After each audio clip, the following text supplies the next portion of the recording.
Bueno, vamos a comenzar hablando un poquito acerca de la cuestión de la investigación histórica.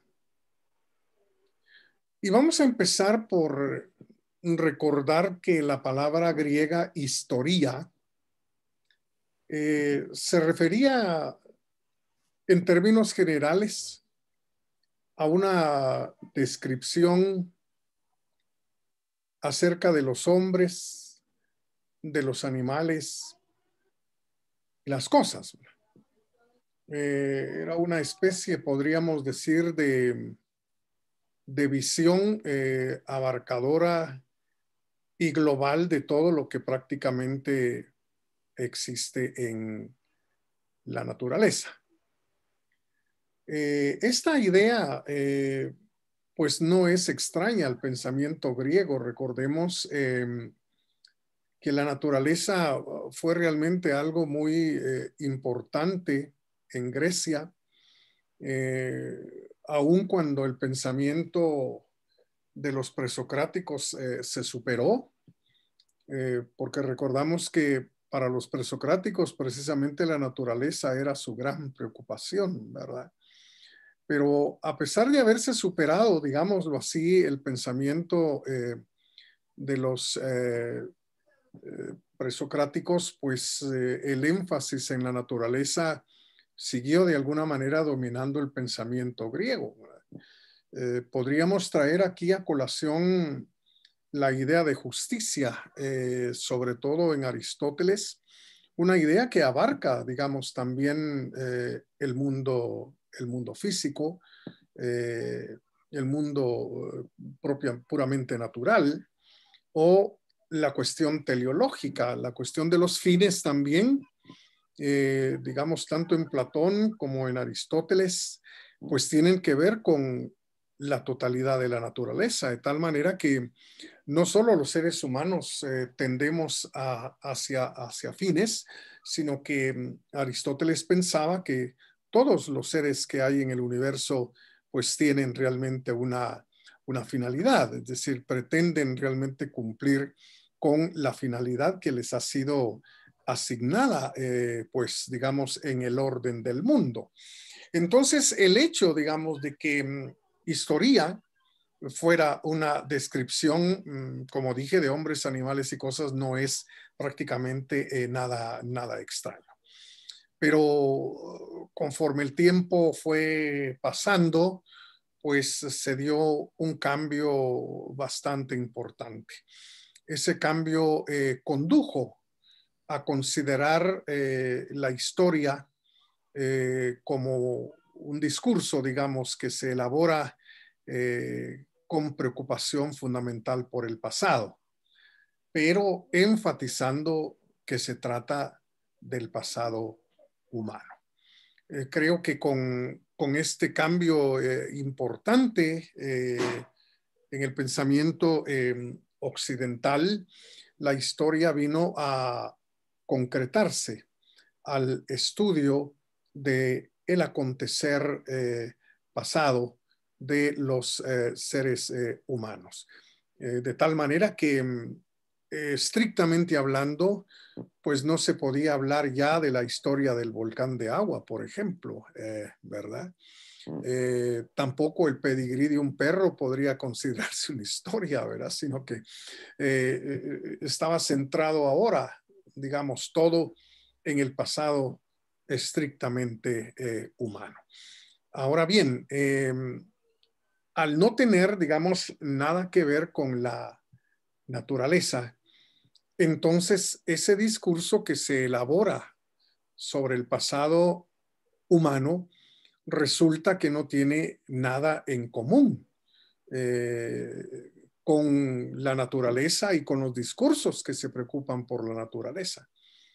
Es decir, ni los métodos, digamos, utilizados en la historia, ni los conceptos que se manejan en la historia se pueden relacionar absolutamente para nada con lo que ocurre en la naturaleza. estas dos cuestiones de la metodología y de la conceptualización, pues los iremos abordando en el futuro inmediato de una manera un poco más amplia. Pero solo quisiera recordar, digamos, que prácticamente desde la revolución científica del siglo XVII, arrancando fundamentalmente con Descartes y siguiendo posteriormente sobre todo con otro francés, Augusto Comte, pues la metodología de las ciencias naturales quedó prácticamente fijada, ¿verdad? Haciendo énfasis en cuestiones como la observación, la experimentación, la formulación, digamos, de leyes, por supuesto, desde la perspectiva de Comte, la capacidad de predecir el futuro. Y entonces, muy pronto, casi, digamos, en el momento en que Comte está llevando a sus últimas consecuencias a estas ideas en relación con el método de la ciencia natural, con su positivismo, pues comenzaron a surgir básicamente en Alemania ciertas reacciones contrarias rotundamente a esta propuesta metodológica. Y esas reacciones en contra del método de la ciencia natural, del positivismo comtiano, pues fueron propuestas que surgieron de parte de pensadores profundamente interesados en la historia, ¿verdad? Vamos a hablar de algunos de ellos, hoy solamente los voy a mencionar así muy rápidamente. Podríamos mencionar aquí a Wilhelm Dilthey, podríamos mencionar a Rickert, podríamos traer a colación también a Windelband. Estos filósofos alemanes pues reaccionaron muy ácidamente en contra del método propuesto por las ciencias y los científicos naturales, porque preocupados realmente por la historia, se dieron cuenta que la observación aquí no funciona. Si es algo innegable que los hechos que le interesan al historiador, pues él no los puede observar por una cuestión muy sencilla, pues, y es que ya pasaron, ¿verdad? Pues el científico natural sí puede observar los hechos que le interesan, ¿verdad? Ya sea porque estén ahí frente a él o porque los replique en el laboratorio. De todos modos, los puede ver literalmente, pero el historiador no puede hacer eso, ¿verdad? Si los acontecimientos y los hechos que le interesan, pues bueno, ya no se pueden observar porque ya pasaron. Pero también la cuestión, digamos, de la formulación de las leyes comenzó a ponerse en tela de duda. Ciertamente, hay leyes que gobiernan los fenómenos físicos, los fenómenos químicos, astronómicos, pero ¿cuáles son las leyes que gobiernan la historia realmente? Es decir, si hay leyes, digamos, que gobiernan la historia, entonces la historia no sería un acontecer humano. Los humanos simple y sencillamente seríamos, por decirlo así, instrumentos a través de los cuales aquellas leyes vienen a cumplirse, ¿verdad? Pero también comenzó a ponerse en tela de duda el que la historia pudiera tener la capacidad, o el historiador pudiera tener la capacidad de predecir, de adelantarse, digamos, al futuro, ¿verdad? Entonces, aunque hubo algunos que utilizando realmente los parámetros propios de las ciencias de la naturaleza se atrevieron a profetizar y a predecir cuál era realmente la última estación hacia la cual la historia se dirigía. Sin embargo, estos autores que hemos mencionado y con quienes volveremos a encontrarnos en el futuro inmediato, pues pusieron realmente en tela de duda la posibilidad de predecir los acontecimientos en el ámbito de la historia. Y entonces, pues, esta gente dejó perfectamente claro que las ciencias naturales deben ir por un lado y las ciencias humanas, sociales, fundamentalmente la historia, deben ir por otro lado. La cuestión del estatus científico de la historia en este momento no lo vamos a abordar. Es un asunto que vamos a encontrar en el futuro inmediato aquí en nuestro curso. Entonces, es obvio pues que los métodos prácticamente de las ciencias naturales no van con los estudios históricos, pero tampoco los conceptos, es decir, los conceptos que se manejan digamos, en el ámbito de las ciencias naturales, pues también autores como Ricker, Windelband y Dilthey, pues vinieron a señalar que es necesario hacer acopio de una nueva conceptualización cuando nos referimos al ámbito de la historia. Por ejemplo, el término o el concepto de causa, ¿verdad? Es decir, el concepto de causa es realmente muy importante en las ciencias naturales.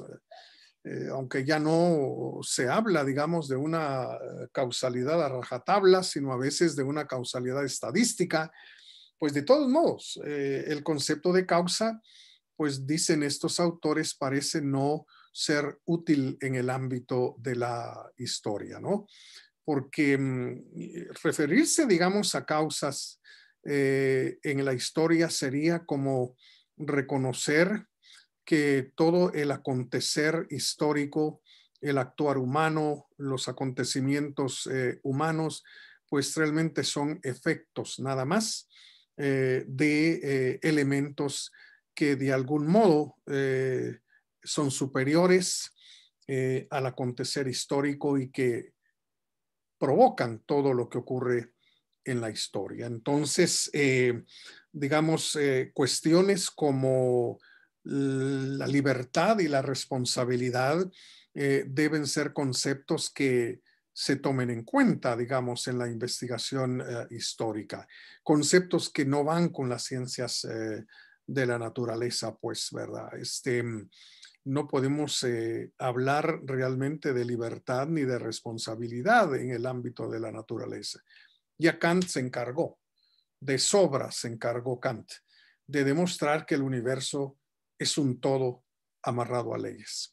A principios, pues, hasta cierto punto inexorables. Pero en el ámbito, digamos, de la historia, pues aquí debe haber un campo por lo menos mínimo abierto para el ejercicio de la libertad, ¿no? Esta diferencia enorme condujo realmente a pensadores como los que ya mencioné, Wilhelm, Dilthey, Ricker, Windelband, pues a proponer, digamos, que uno es el ámbito de la naturaleza y otro el ámbito del espíritu, ¿verdad? Por eso es que a las ciencias que se ocupan de lo humano como la historia, pues estos autores les denominaron ciencias del espíritu, ¿verdad? Dividieron por un lado las ciencias de la naturaleza y por otro lado las ciencias del espíritu, entendiendo por espíritu pues aquello que no está amarrado a leyes inexorables, sino que da lugar a lo infinitamente probable, en verdad. Entonces, por ahí va realmente la cuestión de que tanto los métodos como los conceptos propios de la historia, pues no tienen que ver con la naturaleza. Si alguno tiene una pregunta, por favor, no vacile en abrir su micrófono y plantearla a viva voz, independientemente de que yo esté exponiendo algo, para no dejar las cosas para después, por favor. Bueno,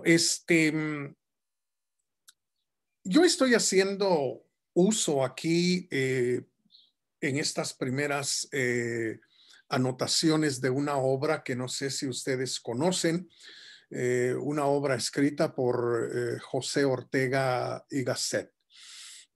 Personalmente yo tengo un gran aprecio por José Ortega y Gasset. Aprecio sobre todo la claridad con que escribe. Quizás porque fue periodista prácticamente toda su vida, ¿verdad?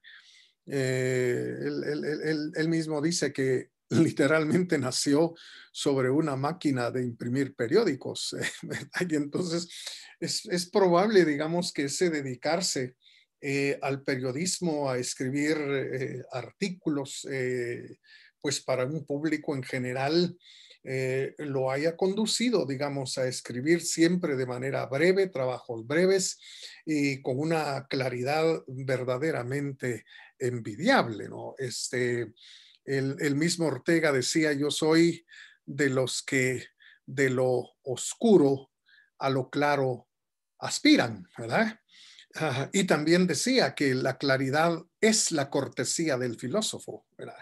Un poco diferente de lo que algunos de nosotros pensamos, ¿verdad? Que creemos que entre más enredado escribamos o hablemos, pues, y menos nos entiendan los demás, pues más filosofía estamos haciendo. Ortega realmente pensaba de manera distinta. Entonces, de hecho, la gran mayoría de las obras de Ortega son compilaciones de artículos que fue publicando, digamos, en algunos diarios de España, alguno, por supuesto, propiedad de su propia familia. Pues me refiero a esta obra de Ortega que se llama Historia como Sistema. Es una obra que yo les aconsejo que lean, no como parte del curso, pero sí tal vez en el futuro inmediato para ampliar un poco más las ideas que vamos a desarrollar. Pues en Historia como Sistema, que por supuesto está en línea, es decir, es muy fácil de encontrar cualquier obra de Ortega y Gasset en la red. Entonces, en las páginas 21, 22 y 23, Ortega dice en la página 21, la piedra no será nunca nada nuevo y distinto. Esta consistencia fija y dada de una vez para siempre es lo que solemos dar a entender cuando hablamos del ser de una cosa. Otro nombre para expresar lo mismo es la palabra naturaleza. Ahora, sigue diciendo Ortega, cuando la razón naturalista se ocupa del hombre, busca, consecuente consigo misma, poner al descubierto su naturaleza.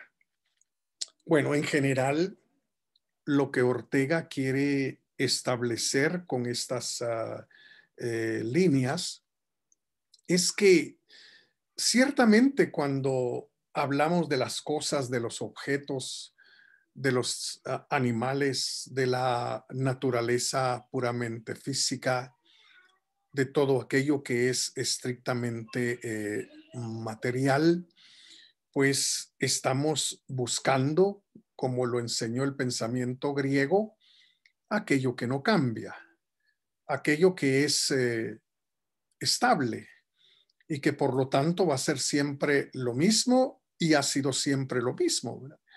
Por eso dice que la piedra no será nunca nada nuevo, nada distinto. Es una piedra de hace 10,000 años o 100,000 años, pues comparada con una piedra del día de hoy, pues no hay diferencias ni distinciones de ninguna naturaleza. ¿Mm? Las cosas, los objetos, pues tienen una consistencia fija que se les ha dado de una vez y para siempre, ¿no? Entonces, a eso nos referimos, dice Ortega, cuando hablamos del ser de una cosa, el ser de la piedra, el ser del triángulo, el ser de la montaña, en fin. Y para ello hemos acuñado también la palabra naturaleza, ¿verdad? Esto a partir de los griegos, ¿no?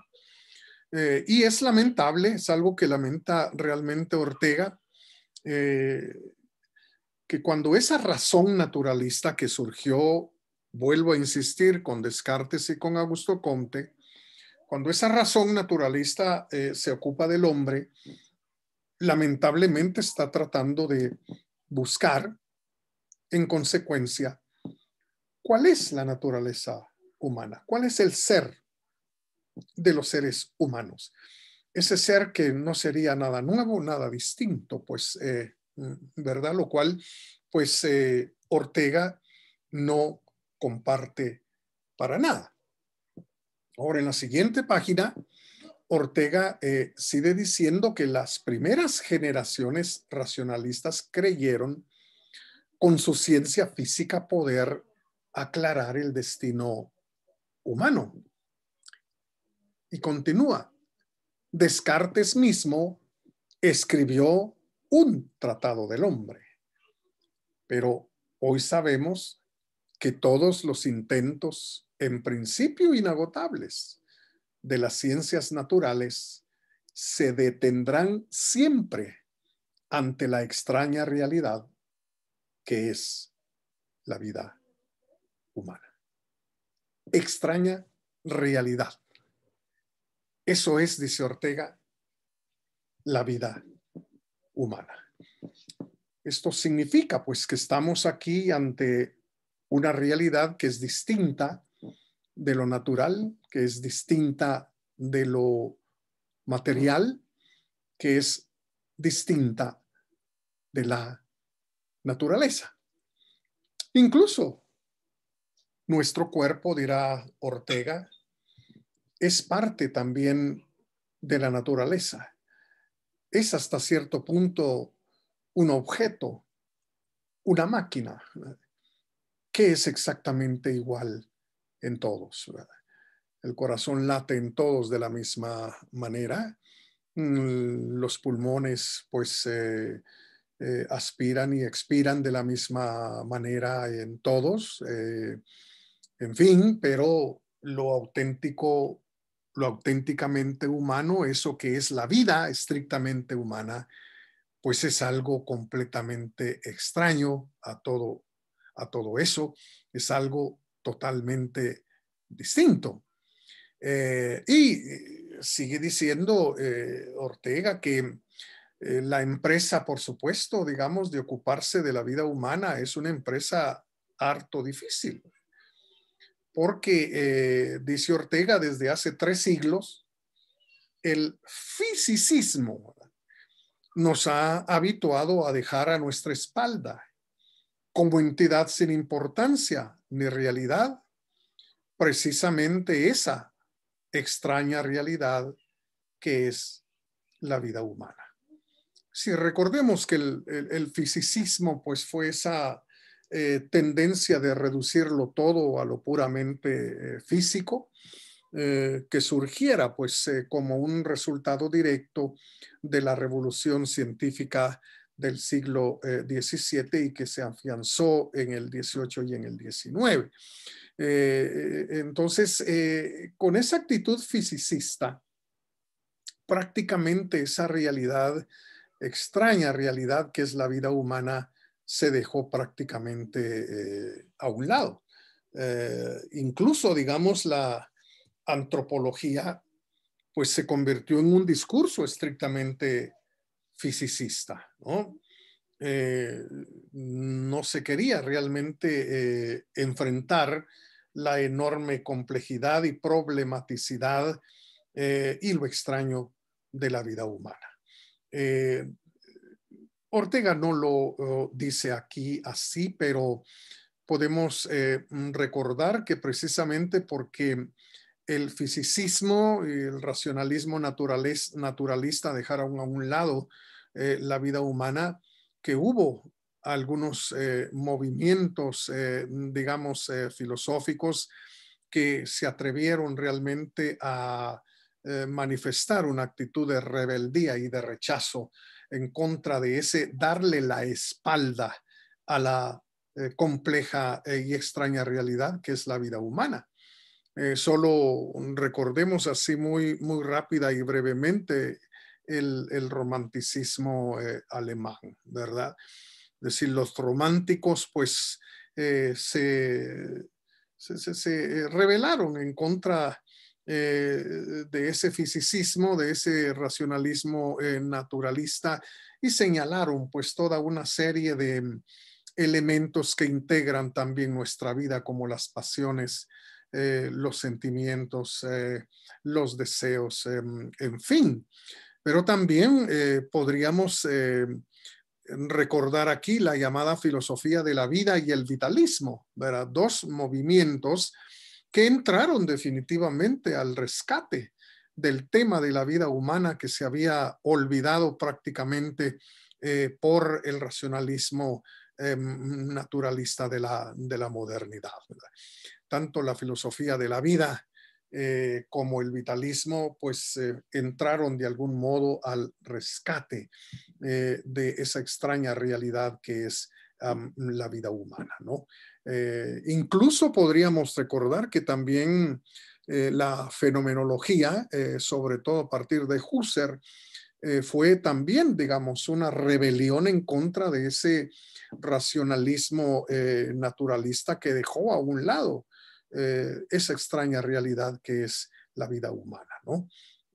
Recordamos el trabajo breve pero muy importante de Husserl, titulado La crisis de las ciencias europeas. ¿En qué consistía esa crisis? Bueno, esa crisis consistía en que las ciencias naturales habían reducido al ser humano a una cosa, a un objeto, ¿verdad? Que se podía estudiar, se podía medir, se podía pesar, se podía reducir, digamos, a números, en fin. Pues ante esa crisis, Husserl escribe ese breve pero profundo trabajo para intentar, digamos, recordar la importancia que esa extraña realidad que es la vida humana tiene. Ahora, en la investigación histórica, lo que se pretende, digamos, es responder a preguntas que tienen que ver precisamente con esa extraña realidad que es la vida humana, ¿verdad? Preguntas, digamos, tales como ¿por qué vivimos como vivimos? ¿Por qué nuestra manera de vivir no es otra? La pregunta de por qué tenemos las creencias que tenemos, por qué no tenemos otras, ¿eh? A todo nivel, porque no solo estamos hablando de creencias a nivel de religión. ¿Por qué tenemos las instituciones que tenemos y no otras? ¿Cuál es realmente el origen de esas instituciones y cuál es realmente su razón de ser? Dicho de otra manera, estas interrogantes sobre nuestra vida humana aquí y ahora tienen que regresar en el tiempo, porque no hay para dónde. El hoy es resultado del ayer. Lo actual es producto de lo que ya ha dejado de ser en el tiempo históricamente hablando. Entonces, en realidad la preocupación por el pasado tiene que ver con la necesidad que tenemos de entender nuestra vida aquí y ahora, esa extraña realidad que es la vida humana. Porque no es la vida biológica, eso creo yo que ha quedado en claro así entre líneas, no es la vida biológicamente hablando, ¿verdad?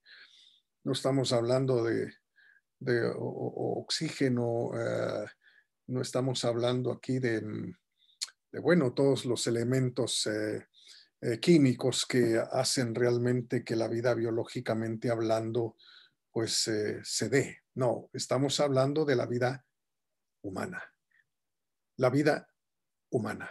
Y entonces, esa vida pues obviamente es una vida que tiene características muy particulares. De tal manera, pues, que nuestro interés realmente por el pasado tiene que ver con la necesidad que tenemos de entender y comprender nuestro presente, ¿no? Somos entonces de alguna manera herederos, digamos, de ideas, de creencias, de formas de vida, de visiones del mundo que otros gestaron hace muchísimo tiempo. Es decir, generaciones que ya no existen, pues nos han legado a nosotros ese estilo de vida que hoy en día tenemos, ¿no? Nos legaron las creencias que hoy sostenemos, ¿no? Sobre la conducta, sobre el comportamiento, en fin, sobre tantas cosas, ¿no? Y por supuesto, las instituciones, ¿no? Es decir, fundamentalmente la moral. Podríamos hablar también del derecho, de los aspectos jurídicos, digamos, de la misma sociedad en la cual vivimos, ¿verdad? ¿Por qué son estas y por qué no son otras, ¿verdad? El origen realmente importa y también su razón de ser. Entonces, la investigación histórica está estrechamente comprometida con lo que Ortega denomina esa extraña realidad que es la vida humana. Ahora, recurro de nuevo a historia como sistema. En la página 45, Ortega dice, pero la experiencia de la vida, ¿verdad?, no se compone solo de las experiencias que yo personalmente he hecho de mi pasado. Va integrada también por el pasado de los antepasados que la sociedad en que vivo, es ahí la palabra, que la sociedad en que vivo me transmite. Entonces, estamos hablando aquí no solamente del pasado inmediato de cada quien, que por supuesto no deja de ser importante. Por ello es que la idea y la forma de vida que cada uno de ustedes tiene es muy diferente y muy distinta por el hogar en que nacieron, la familia en que se criaron, las instituciones a donde fueron a estudiar, los hermanos y hermanas que tuvieron. No es de despreciar realmente, digamos, todo lo que en el pasado personal ha ocurrido y que de algún modo nos ha llevado a ser como somos, a creer lo que creemos, a vivir como vivimos y a tener, por supuesto, las expectativas que tenemos en relación con nuestro futuro inmediato. Todo eso es importante, pero resulta que el pasado es algo que se extiende mucho más allá de mis padres, de mis abuelos, de mis bisabuelos. Es algo, como dice Ortega, que va integrada esa experiencia vital también por el pasado de los antepasados que la sociedad en que vivo me han transmitido. Es decir, las generaciones de guatemaltecos que ya no están, de hace muchísimas décadas, pues bueno, todo eso definitivamente tiene su importancia para nuestra vida aquí y ahora, tal como la vivimos, tal como la entendemos, ¿no? Ahora, en la página 54 de Historia como Sistema, Ortega dice, al preguntarse por qué su vida es así y no de otro modo,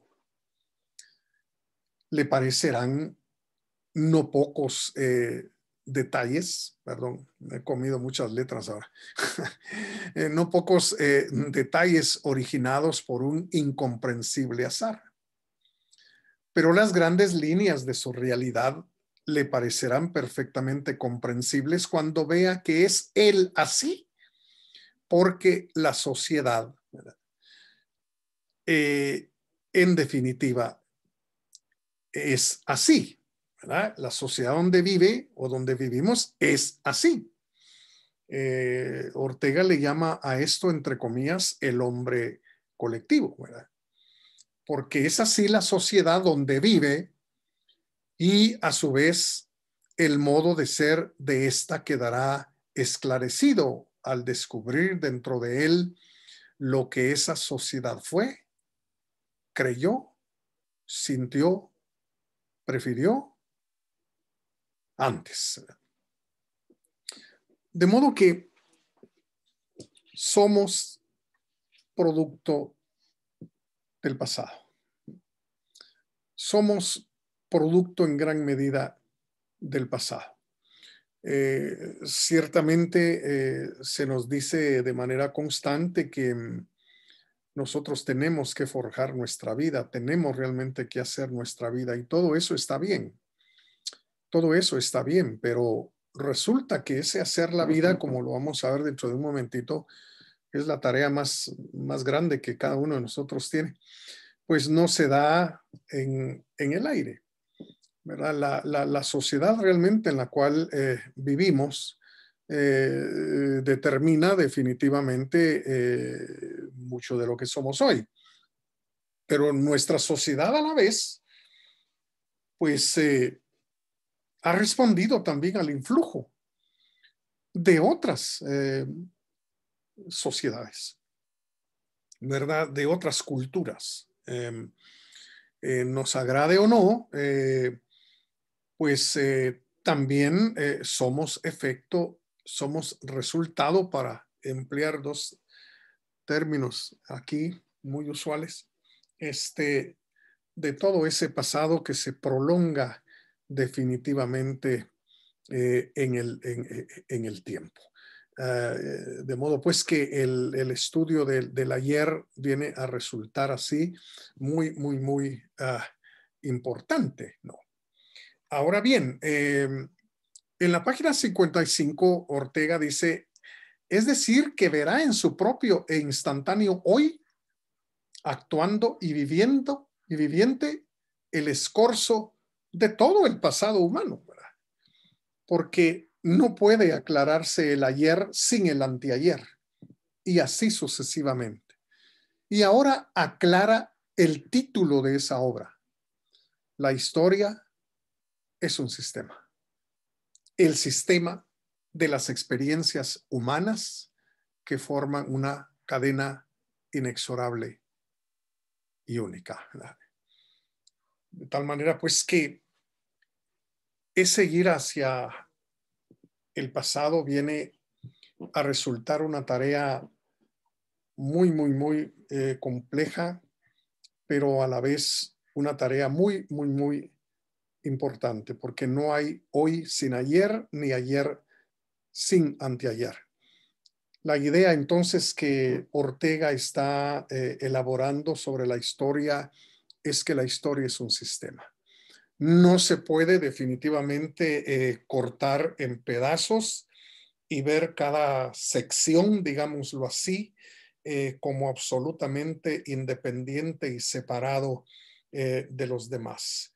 Es un verdadero sistema. No puede haber aquí divorcios, divisiones radicales, porque una cosa llevará a otra con el paso del tiempo. Y es un sistema, dice Ortega, de todas las experiencias humanas, de todo lo que los hombres han vivido a lo largo del tiempo, y que de alguna manera, pues mucho de eso no se perdió, no se ha perdido, no se ha superado del todo, sino que perdura hasta el día de hoy. Y nosotros hoy lo que hacemos es replicar aquello que forjaron muchas generaciones en el pasado. Se trata entonces, digamos, de una cadena realmente de experiencias de la vida humana que es algo verdaderamente único. Es decir, ningún otro ser excepto el hombre cuenta realmente con este capital que es el ayer, que es el pasado, que es la historia.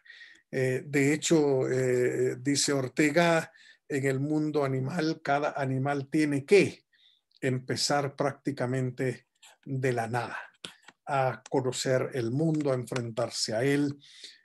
Y los seres humanos, pues, no somos así. Es decir, contamos con un capital, vaya, contamos con un capital, que es el pasado humano, no solo el personal, también el social, también el mundial, podríamos realmente decir, que de alguna manera nos afecta y nos configura el día de hoy. Ahora bien, ¿de qué modo y de qué manera hay que enfrentar el pasado? ¿De qué forma? ¿Cómo es realmente que ese discurso que llamamos historia brega, trabaja con los hechos que ya no son? Bueno, para empezar, se reconoce que los hechos tal cual, es decir, nudos y desnudos, no hacen historia. Eh, pues Lutero pudo haber hecho lo que hizo, qué sé yo, Cristóbal Colón pudo haber hecho lo que hizo, lo que de hecho hizo. Robespierre pues hizo lo que hizo, pero esos hechos tal cual realmente no hacen historia.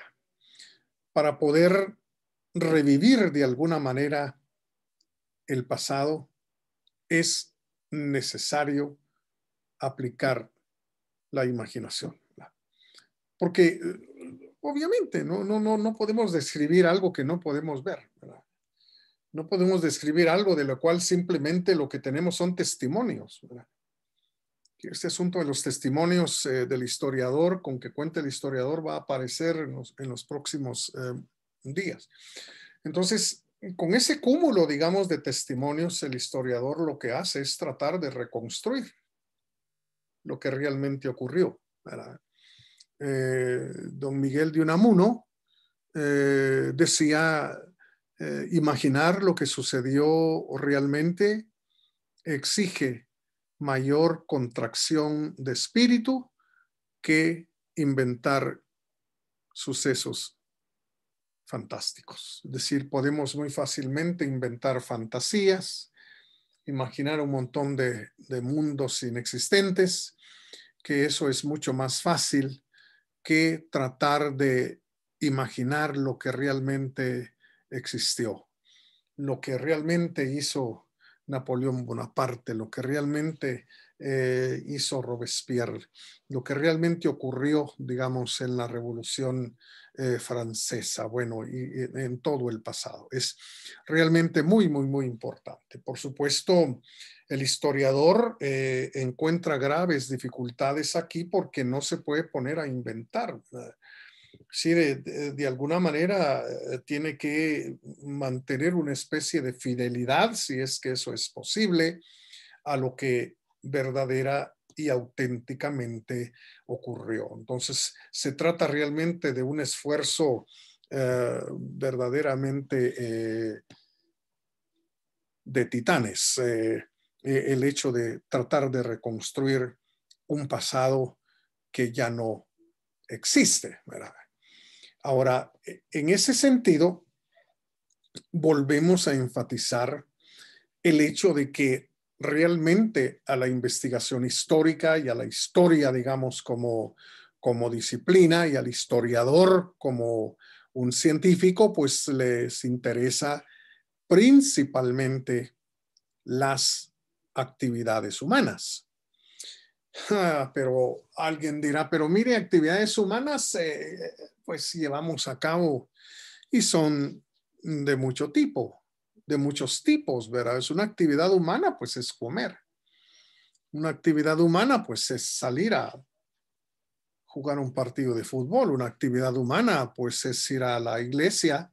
Una actividad humana, pues bueno, es maltratar al vecino de enfrente que hizo una barbaridad. Bueno, cuando hablamos de que realmente el interés está centrado en las actividades humanas, la pregunta es ¿cuáles?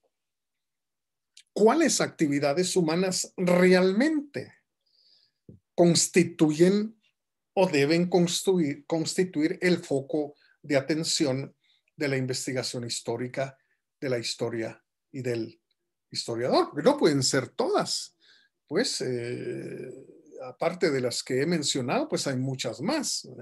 Entonces, aquí la pregunta es cuáles realmente actividades humanas son de interés para la investigación histórica. De nuevo, en la página 36-37 de Historia como Sistema, Ortega dice, el existir mismo no le es dado hecho al hombre, a ningún ser humano. El existir mismo no le es dado ya hecho y realizado. Ay, sí, muchas letras me he pasado por alto. No le es dado hecho y realizado como a la piedra, ¿verdad?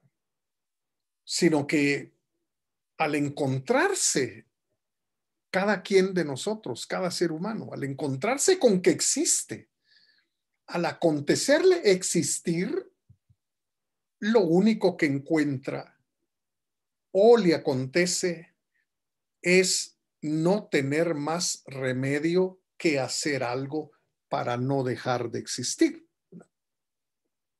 Entonces, vuelta al hecho orteguiano de que el hombre no es igual que la piedra. El hombre no tiene un ser como el ser de la piedra, porque el ser de la piedra pues ya está dado, se le dio, es algo que ha permanecido igual a lo largo de los siglos, pero cada uno de nosotros, los seres humanos, no es así, es distinto. Es simple y sencillamente nos encontramos existiendo, ¿verdad? Nos acontece que nos lanzaron realmente al mundo y entonces lo único que realmente podemos hacer, y aquí no hay más remedio, es hacer algo. Hacer algo para no dejar de existir, ¿verdad? Entonces, el hacer, el qué hacer es algo muy inherente y propio de la vida humana. Prácticamente no podemos dejar de hacer, ¿no? En la página 38, Ortega sigue diciendo, el hombre no solo tiene que hacerse a sí mismo, ¿verdad? Que es la tarea más grande que tenemos, sino que lo más grave es que tiene que hacer, que tiene que hacer es determinar lo que va a hacer. La piedra no tiene por qué preocuparse de lo que va a hacer, ya es una piedra. El triángulo no tiene por qué preocuparse de qué es lo que va a hacer, ya es un triángulo. El perro no tiene por qué preocuparse de qué es lo que va a hacer, ya es un perro. Pero con los seres humanos no ocurre así. Tenemos realmente que estar haciendo. La vida es un hacer constante y permanente, dice Ortega. Y por supuesto, la tarea más alta y la más importante es hacernos a nosotros mismos, ¿verdad? Y sobre todo, decidir, determinar, elegir lo que vamos a hacer, ¿verdad? Entonces, ciertamente la vida es así. Está hecha realmente de innumerables actividades, de innumerables quehaceres, pero la pregunta es, entre todos esos quehaceres y entre todas esas actividades, ¿cuáles tienen realmente un significado histórico como para que las hagamos objeto de investigación? Esa sería la pregunta realmente fundamental. Ahora, en el siglo XX, vamos a recordar, no, siglo XIX. En el siglo XIX llegó a generarse la idea de una especie de sujeto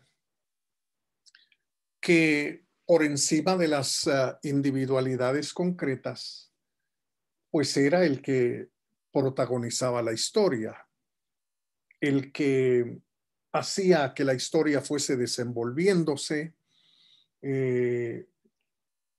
y fueron varias realmente las propuestas a este respecto y que vamos a ver algunas, aunque sea muy, muy brevemente.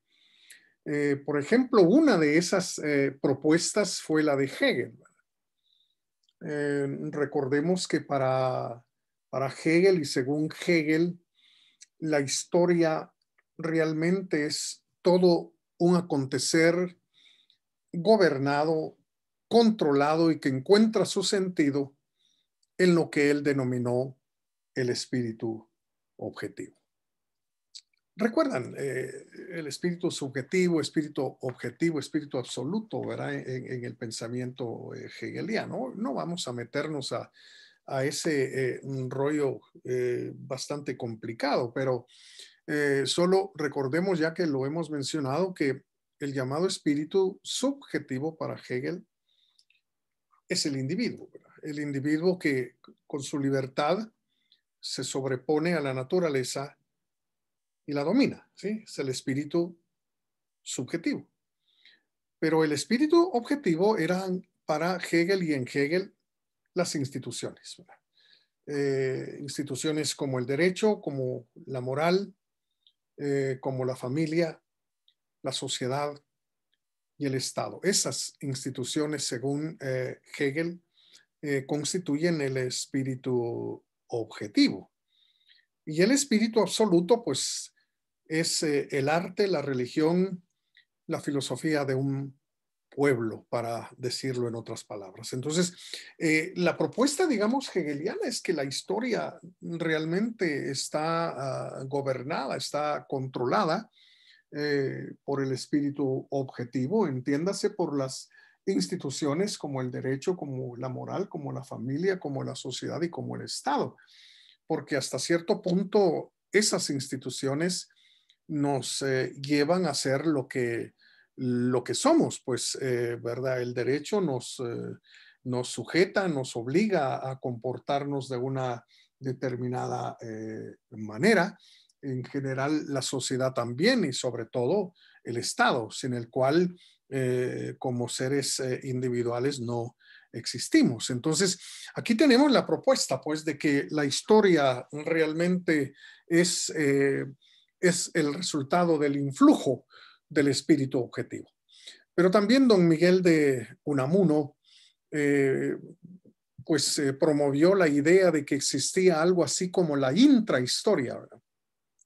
Algo que está dentro de la historia, pero que es diferente del acontecer histórico y que decía Unamuno es una especie de sustancia, una sustancia regidora, es decir, que gobierna y controla el acontecer histórico, ¿verdad? Pues Unamuno no dejó perfectamente en claro en qué consistía esa supuesta sustancia, ¿verdad? Porque cuando habla de sustancia uno se imagina algo, una cosa, pues un objeto, algo que está ahí, ¿verdad? En el fondo de todo y que constituye el origen de todo, pero Unamuno pues simple y sencillamente le llamó a eso intrahistoria, que gobierna el acontecer histórico. Famoso historiador francés, Fernand Braudel, fallecido en 1987, si no mal recuerdo, bueno, propuso que eran realmente las estructuras demográficas, las estructuras económicas y culturales, las que gobernaban de alguna manera el acontecer histórico, ¿no? Yo creo, voy a hacer una propuesta aquí, que puede ser muy discutible. Creo que la idea realmente, digamos, que hay en el fondo de estas propuestas de que la historia realmente está protagonizada y gobernada por una especie de sujeto supraindividual, se debe a que los sujetos individuales desaparecemos, pues, ¿verdad? Desaparecemos, dejamos de ser, nos morimos, ¿verdad? Así de simple. Pero las estructuras o las instituciones del espíritu objetivo, en este caso, permanecen, ¿verdad? Y la familia ahí está, ¿verdad? Aunque yo como parte de mi familia haya desaparecido y aunque los miembros de mi familia desaparezcan todos, la familia seguirá ahí, ¿verdad? Lo mismo hablamos del derecho y lo mismo hablamos también de la economía, en fin. Yo tengo la impresión de que en el fondo, digamos, estas propuestas pues tienen que ver con que hay algo que está desapareciendo constantemente en el tiempo, que son los individuos, y hay algo que permanece a lo largo del tiempo que se les puede llamar estructuras o se les puede llamar espíritu objetivo, se le puede llamar sustancia también. Bueno, en todo caso, lo que sí hay que recordar aquí es que estas propuestas tenían en mente también las masas como totalidades, ¿verdad? Las masas como totalidades. No pensaban realmente ni en las élites de la sociedad y tampoco en los individuos, ¿no? Por supuesto, digamos, esta idea de las masas que surgió en el siglo XIX y que de alguna manera también heredó hasta cierto punto el siglo XX, pues se convirtió en algo popular, ¿verdad?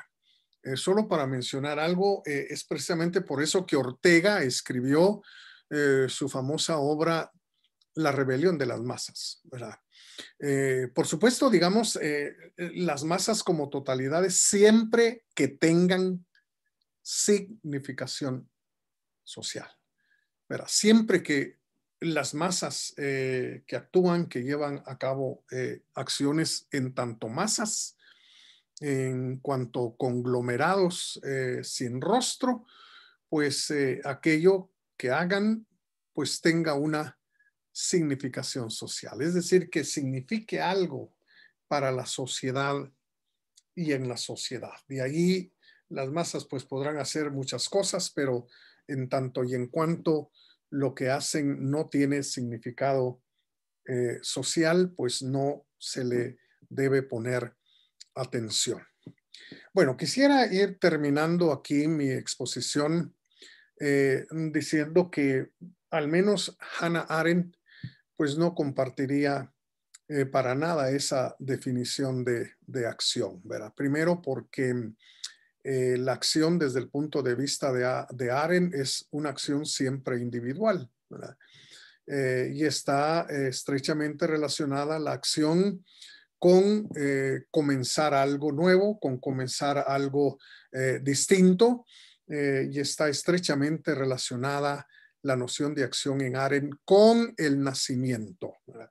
Es decir, cada ser que nace en el mundo, pues está para iniciar un curso de acción que de alguna manera no tiene solo que ver con su vida como individuo, sino también con el medio que comparte con otros individuos. Y la historia, pues también para Arendt, pues es algo que tiene que ver con esas acciones humanas ligadas con el comienzo, con el desarrollo de algo novedoso, estrechamente ligado, como ya dijimos, con el nacimiento. Bueno,